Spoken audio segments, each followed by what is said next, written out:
Hoy tenemos un montón de temas que quiero abordar. Primero, ustedes me van a preguntar por qué estás tan elegante. Bueno, estoy elegante porque hoy hay semifinales de Champions, ¿no? Hoy juega el Real Madrid la vuelta, y cuando hay tantas cosas negativas, tantas malas noticias, a ratos por 90 minutos del fútbol nos permite, o los deportes en realidad, en general, nos permiten desentendernos por lo menos durante 90 minutos de la realidad nacional. Así que hoy es el partido de vuelta frente al Manchester City del Pep Guardiola. El global es 4-3. Ayer clasificó el Liverpool, perdón, que le ganó al Villarreal la clasificación a semis. Entonces ya hay un finalista inglés en el campeonato de fútbol europeo, probablemente uno de los clubes de fútbol, uno de los campeonatos de clubes más importantes del mundo, ¿no? Así que hoy estamos futboleros. A ver, quiero empezar con temas judiciales porque hay novedades. Hace pocos minutos, más o menos media hora, la Fiscalía General del Estado publicó en su cuenta de Twitter sobre el caso bus escolar. La Fiscalía formula cargos contra presunto autor de violación a un estudiante. El hecho se registró el pasado 21 de abril en el bus conducido por el procesado. Eso es lo que dice en su cuenta de Twitter la Fiscalía. Ahí se postea también una fotografía donde se ve al sujeto que ha sido detenido, ¿no? La detención de Darwin Clever J. El apellido de este señor es Juiña, Darwin Juiña.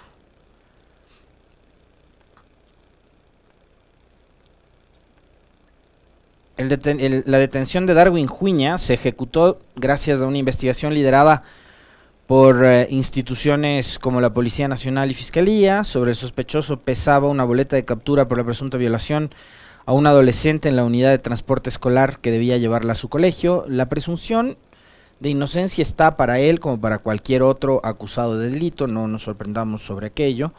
Mientras un juez no determine que el señor, a través de todos los peritajes y todo lo que tiene que ver con el debido proceso, determinen que él es el culpable, sigue teniendo, digamos, esa condición de presunción, ¿no?, de inocencia.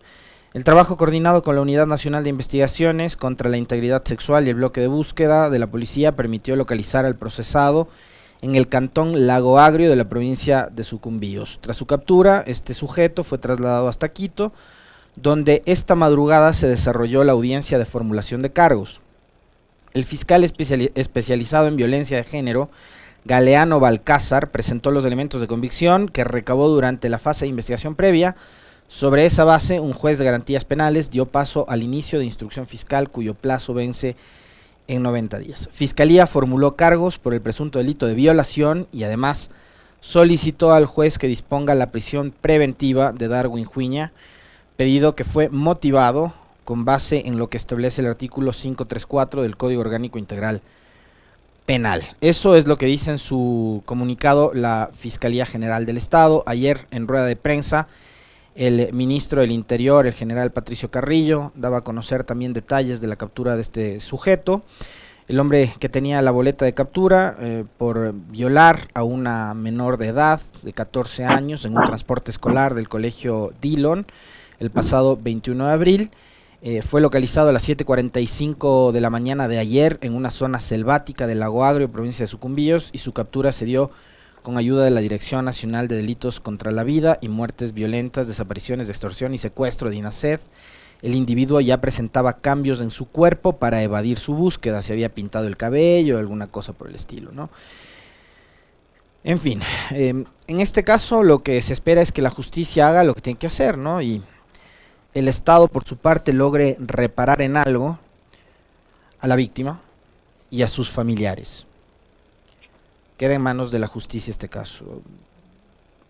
Creo que es también momento de reconocer el trabajo de las unidades de policía, haber capturado en poco tiempo, ¿no? Y con todas estas circunstancias, el hombre había cambiado su apariencia, se había trasladado hacia otra provincia, a otra ciudad. Creo que habla bien del trabajo de investigación que ha llevado adelante, en este caso, la Policía Nacional y las unidades que han colaborado en la búsqueda. En buena hora que sea así y que se haga justicia en beneficio de la víctima y de sus familiares, como les decía hace un momento. Más novedades. Ayer finalmente tengo entendido que la justicia en Estados Unidos ha decidido aceptar la propuesta de Carlos Pollitt de pagar una fianza de 14 millones de dólares para poder dejarlo en libertad. Más allá del tema legal, de por qué es que lo investiga la justicia en Estados Unidos, etcétera, etcétera, etcétera, yo les quiero plantear una inquietud que seguramente les asalta a ustedes como me asaltó a mí. Apenas leí ayer la noticia y digamos ya 11 millones, que era la propuesta primigenia de Pollitt, porque el 18 le pedía a la justicia gringa, 11 millones ya me pareció una locura, ¿no? Para una persona natural, una fianza de 11 millones de dólares, bueno, ha propuesto que sean 14 y la justicia estadounidense le ha dicho, dale, danos 14 millones de dólares y te vas. ¿De dónde saca una persona que fue funcionario público durante 10 años 14 millones de dólares?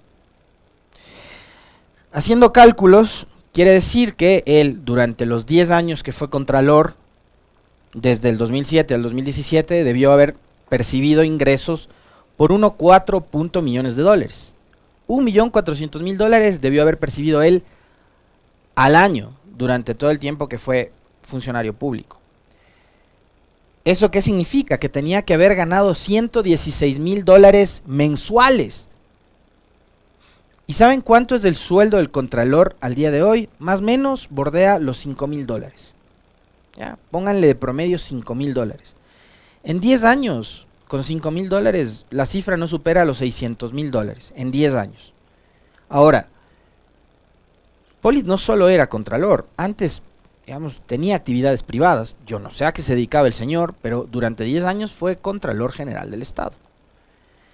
Y siendo contralor, el hombre estaba encargado de auditar las cuentas de absolutamente todos los servidores públicos de este país, empezando por el presidente de la República.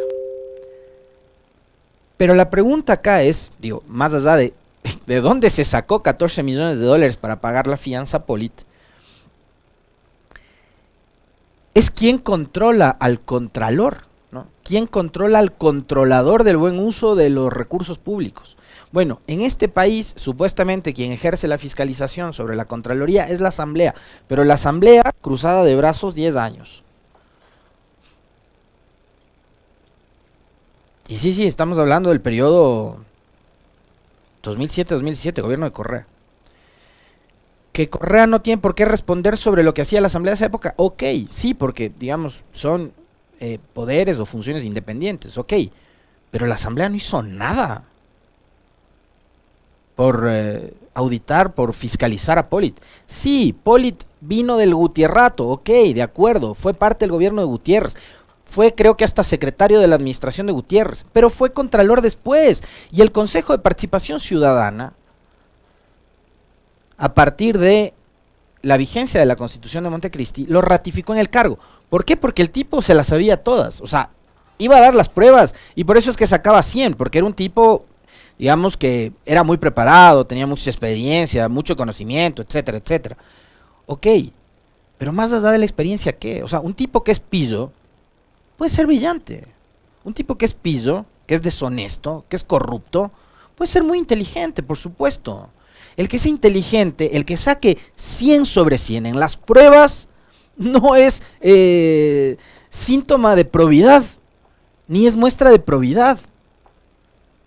Porque está demostrado que su brillantez, su lucidez, su inteligencia, su experticia, la utilizaba no solo para sacar 100 sobre 100 en las pruebas que hacía el Consejo de Participación Ciudadana. A Pollitt lo denunció también la Comisión Cívica Anticorrupción. Podemos discutir y debatir 1000 veces sobre si nos caían bien o nos caían mal, sobre si era o no un organismo regular, etcétera, pero le denunciaron. Y Pollitt se puso más bravo y le siguió un proceso penal a todos ellos. Ahora resulta que el tipo tiene 14 millones de dólares, tenga, me voy libre, pago fianza.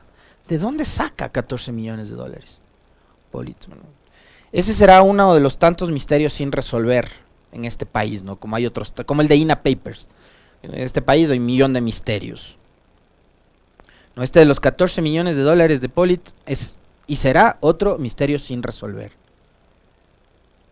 pero hay que ir más allá. Por eso, yo escucho los argumentos y creo que tienen razón cuando se cuestionaba en su momento a los integrantes del Consejo de Participación que por qué elegían a Polit, por qué Polit sacaba 100, porque nadie apelaba, nadie impugnaba, que no sé qué. Bueno, la Comisión Anticorrupción denunció a Polit, pero sobre todo eso, la Asamblea no hizo absolutamente nada para fiscalizar e investigar a Polit.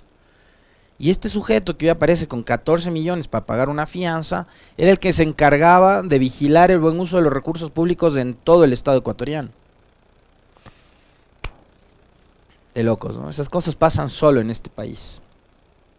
Y ojo, yo creo que la justicia estadounidense no es un sistema perfecto y puede resultar a ratos más corrupta que la justicia en Ecuador. Porque la justicia está manipulada y está operada por ciudadanos, por personas. Hay un sistema, sí, probablemente el sistema de ellos puede ser mejor, un poco menos opaco que el nuestro, pero no creo que sea perfecto. En la Florida, está detenido un ecuatoriano durante largos años y ahí se da cuenta en un libro, Los crímenes de Bartow, me parece que se llama el libro de Oscar Vela, cómo operan fiscales corruptos y cómo opera también la corrupción en la justicia de Estados Unidos. Ya, o sea, tampoco es que vamos a poner a la justicia de Estados Unidos como el paradigma de la justicia en el mundo. Pero resulta que allá es donde nos descubren los casos de corrupción que acá no pudieron descubrir la Contraloría, la Fiscalía, la Asamblea, todas las secretarías anticorrupción que se crearon en el gobierno de Correa, en el gobierno de Moreno, y ahora también Lazo nos plantea nuevamente, creo que por no sé cuántas veces ya, la solución para la corrupción en el país, una secretaría. 200 veces vamos con la misma receta y no nos da resultado esto de la Secretaría Anticorrupción. Ya vamos a hablar sobre eso también, por cierto. Pero bueno, quedé en deuda ayer referirme al tema de la marcha del 1 de mayo.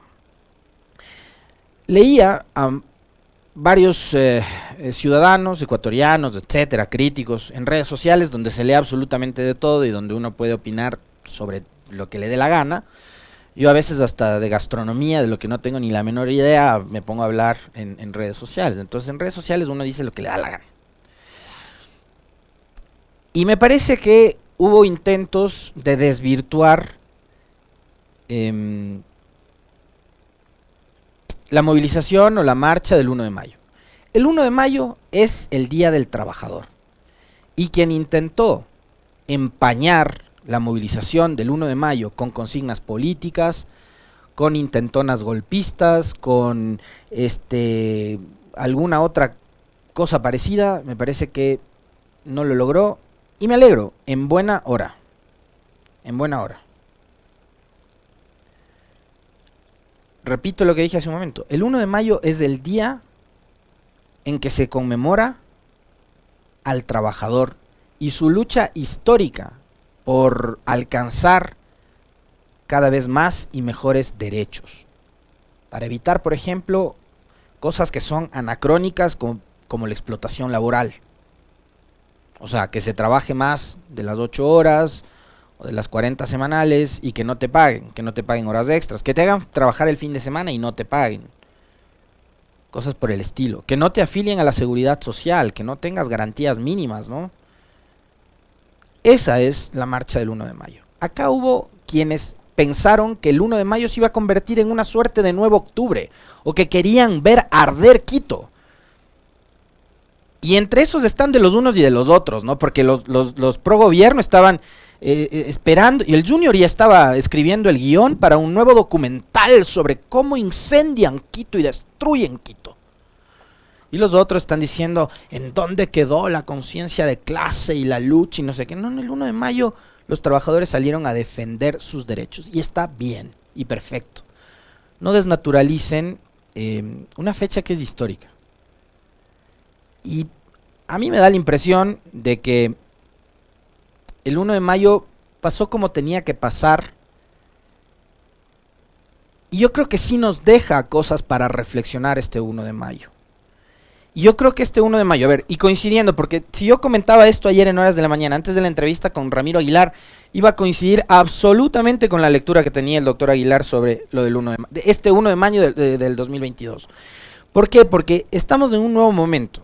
El proceso de vacunación de alguna forma fue exitoso. Yo no soy de los que creo que hemos superado el COVID, ¿ya? Yo no creo que ya me están diciendo traidor por acá, algún desubicado. Qué chistoso que es la gente. Yo no creo que hemos superado el COVID. No creo que es momento de coger y lanzar la mascarilla. Ayer, por ejemplo, les voy a contar anécdota. Fui a un laboratorio clínico, porque tengo que hacerme unas panorámicas para un tratamiento dental. Y claro, yo entraba al laboratorio sin mascarilla, porque estaba caminando en lugar abierto, la acera, etcétera. Entonces, iba sin mascarilla. Y de pronto me freno y digo, ojo, ¿no? Es un laboratorio médico. ¿Qué te puedes encontrar ahí? Entonces, nada, cogí la mochila y saqué mi paquete de mascarillas, todavía lo guardo ahí, y me puse la mascarilla. Adentro, todos con mascarilla. Obviamente, ¿no? Todos con mascarilla. Entró un señor sin mascarilla y dijo, bueno, es que ya la disposición es que deje de usar mascarilla. De parte del gobierno, no sé qué, y la señora le dijo, sí, pero está en un laboratorio médico, póngase la mascarilla, por favor. No tenía mascarilla. Entonces yo sí creo que no hemos superado todavía el COVID. Tampoco me voy a alarmar por lo que dijo Bill Gates el otro día, que todavía no hemos pasado la peor parte de la pandemia. Yo no sé si eso es una premonición o es una amenaza de Bill Gates, no sé qué, pero dijo que no hemos pasado todavía la peor etapa del COVID. Pero yo creo que estamos viviendo un nuevo momento, porque ya estamos vacunados, el gobierno ha dicho sáquense las mascarillas, etcétera. Y en este feriado del 1 de mayo, ayer conversaba con Licenia y ella me decía que sí salió de Quito, yo me quedé en la casa. Ella sí salió de Quito y dijo que encontró los lugares en las afueras de la ciudad repletos de gente. Repletos de gente. Y yo coincido con lo que decía ayer Ramiro Aguilar, de que los ciudadanos estaban como queriendo, primero, relajarse un poco, empezar esta nueva etapa de apertura, que tampoco es que la gente se ha relajado, porque uno va al supermercado o a un local comercial o lo que sea, centros comerciales, ustedes vayan, o al supermercado, todo el mundo con mascarilla. Yo hice el ejercicio el otro día, entré sin mascarilla a un supermercado, era el único que no llevaba mascarilla, todo el mundo llevaba mascarilla. Y claro, la gente necesita trabajar. Entonces, pensar en el 1 de mayo, un nuevo octubre, 10 días de paralización, la economía se va al trasto, ¿no? Y ojo, yo no digo que no hay un descontento, hay descontento, por supuesto, y como les decía ayer, el descontento no es solo del correísmo, ojo, porque también la gente del gobierno está reduciéndolo a eso, de que los opositores al gobierno son los correístas, de que los opositores al gobierno ahora también son los socialcristianos, y son solo ellos. No, la gente que no tiene para comer, que no tiene para parar la olla, que no tiene para pagar la renta, para pagar la escuela de los hijos, para comprar los útiles escolares ahora en la etapa de clases en la costa y demás, esa gente está harta, sí está harta, pero necesita trabajar, tiene que buscar de dónde. Y claro, paralizando, no sé si va a conseguir esos recursos para resolver sus problemas económicos. Pero el 1 de mayo le deja un montón de lecciones y de mensajes al presidente Lasso. De aquí en adelante, el presidente, si no escucha a los ciudadanos que salieron a manifestarse el 1 de mayo, creo que le va a tener muy complicado. O sea, si sigue escuchando únicamente a su conciencia y el lado más radical de su gobierno y no le trasladan los mensajes de los ciudadanos en las calles durante el 1 de mayo, parece que el presidente está metido en un laberinto del cual además me parece que va a ser bien difícil que salga. El 1 de mayo le dejó al presidente Lasso mensajes muy claros, y me parece que a la clase política también le está dejando mensajes, porque hace rato que el que se vayan todos está empezando a tener fuerza. Ahora, la pregunta es, ¿se van todos y quién se queda? Yo les dije el otro día, sacan a Dori, se queda Saquicela, ¿ustedes creen que el problema se resuelve? Sale Lasso, se queda Borrero, ¿ustedes creen que el problema se resuelve o que las cosas se agravan? Creo que hay mucho para para analizar, para estudiar, para conversar. Mucho. ¿No? Ponga usted la fecha, Renato, no me pregunte a mí, yo no estoy llamando a la gente que salga a protestar, ese no es mi rol. Ese es el rol de las organizaciones sociales, de los movimientos políticos, de usted como ciudadano. Yo no soy un actor político. Yo no estoy llevando conmigo una bandera diciendo a la gente que salga a protestar. Ese no es mi rol. Yo estoy aquí analizando el escenario político.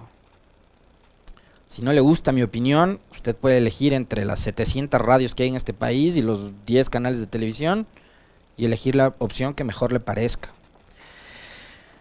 Y bueno, y en medio de todo eso tenemos un presidente que luce confundido. Ayer lo comentábamos cerrando el noticiero con Licenia a propósito de una declaración del presidente que trató de...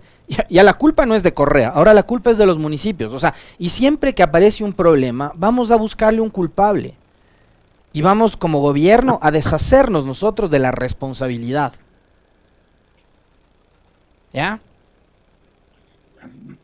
La culpa es del alcalde, la culpa es del municipio. Ahora Lasso le culpa al municipio de Guayaquil de los últimos 20 años. ¿Quieren que les cuente algo? Porque, como les decía yo ayer, a ratos los ecuatorianos somos desmemoriados, o tenemos una memoria frágil, o simplemente hasta por conveniencia solemos olvidarnos las cosas. Pero ese municipio al que hoy Guillermo Lasso lo cuestiona, en su momento Guillermo Lasso alabó la gestión del municipio. Tanto alabó la gestión del municipio de Guayaquil, Guillermo Lasso, que en el 2002 aceptó la propuesta del entonces alcalde de Guayaquil, Jaime Nebot, su ex aliado, a ser el presidente de la Fundación Terminal Terrestre. Y Guillermo Lasso fue el que lideró la renovación, la reconstrucción o remodelación, llámenlo como ustedes quieran, del nuevo terminal terrestre de Guayaquil. Guillermo Lasso también fue parte de ese modelo de gobierno local que para él hoy es un fracaso. ¿Se dan cuenta las incoherencias? Y bueno, vamos a tener que en algún momento también en este espacio de noticias crear el segmento de las incoherencias del poder. ¿Quieren escuchar lo que Guillermo Lasso piensa hoy en día de Lenín Moreno? Escuchemos qué fue lo que dijo Guillermo Lasso sobre su antecesor, Lenín Moreno.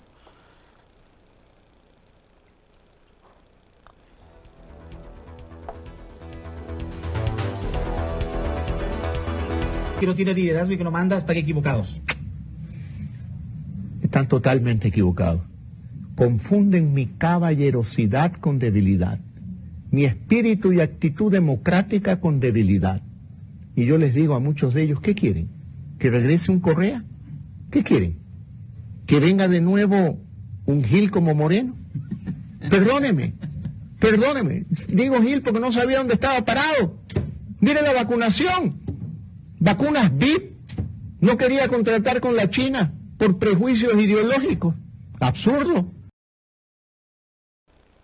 Bueno, a ese que hoy Guillermo Lasso llama Gil, su bancada legislativa durante todo el periodo 2017-2021 lo blindó, lo protegió.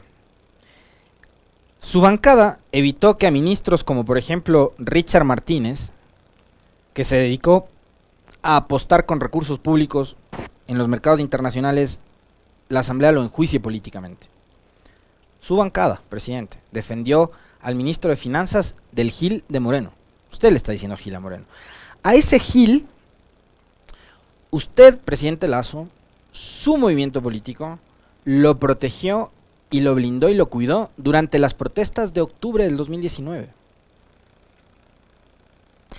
A ese Gil, como usted le llama, presidente Lasso, usted le felicitó por haber hecho un... Bueno, él le llama viraje, ¿no? Por haber tenido ese viraje, la traición. Usted le felicitó a ese Gil por haber traicionado a la Revolución Ciudadana. Hoy dice que su caballerosidad es respondida con agravios. Usted le está diciendo Gil a su antecesor, que además fue su pana. Lenín Moreno le dejó allanado el camino, le dejó limpiando el camino para que usted sea presidente. Con la consulta popular, por ejemplo, dio paso al Trujillato, ese Trujillato que después puso en el Consejo Nacional Electoral a gente como Luis Verde Soto, que hoy es nada más y nada menos que su secretario anticorrupción.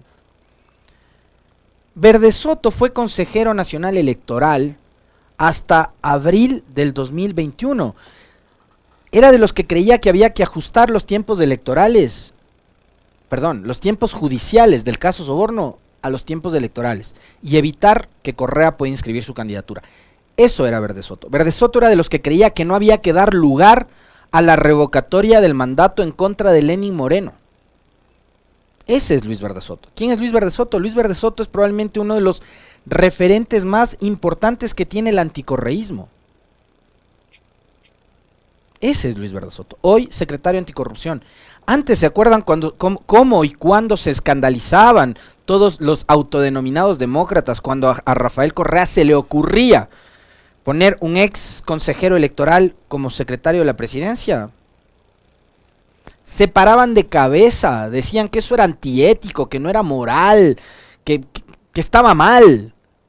Hoy, que Lazo pone a Verde Soto, ya que fue consejero electoral y que además, una vez que se terminaron las elecciones del 21, ganó Lazo y el señor dijo, renuncio, papá, trabajo hecho, me voy, ahora es su secretario anticorrupción. Y ahí los autodenominados demócratas, los analistas, los genios de la política en este país, periodistas, académicos, etcétera, mutis por el foro, ni una palabra no dicen.